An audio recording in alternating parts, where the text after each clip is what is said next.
বাজারের সবচেয়ে বড় মাছটি কিনে যেতে হবে শ্বশুর বাড়ি, আর সেই মাছের দিকে হা করে তাকিয়ে থাকবে এলাকাবাসী। পাড়ায় রোল পড়ে যাবে, সবাই বলাবলি করবে অমুকের জামাই বিশাল বড় একটি মাছ নিয়ে এসেছে। আধুনিকতার আড়ালে ভাটা পড়া জামাই আদর ও জামাই বাজার দুটোই আজ অতীত। তবে দেশের বেশ কিছু জায়গায় এখনও এই চিরাচরিত প্রথাটি ধরে রাখার আয়োজন করা হয়। তাদেরই একটি হলো জামাই মেলা। ধন্যবাদ। জামাই নয়, এই বাজারে পাওয়া যায় হরেক পদের দেশি প্রজাতির মাছ।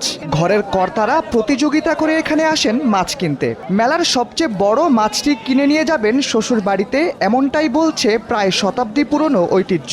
এলাকায় শ্বশুর বাড়ি বন্ধু বান্ধব নিয়ে মাছ কিনতে আসছে। এখন মাছের দামটা একটু বেশি বুঝছেন, তার জন্য একটু ঘুরতেছি, ঘুরে দেখে তারপরে মাছ কিনে শ্বশুর বাড়ি নিয়ে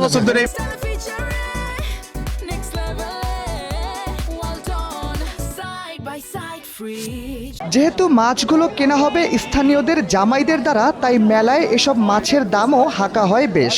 রুই, কাতল, বোয়াল, আইড়, বাঘাইড়, চিতল, কালীবাউস ও রিটা মাছগুলোর প্রতিটির কেজির দাম কমপক্ষে পড়ে 400 টাকার বেশি। তবে দামকে উপেক্ষা করা যেন সময়ের ব্যাপার মাত্র, কারণ বছরের এই সময়টাতে প্রতি বছর একবারই বসে এই মেলা।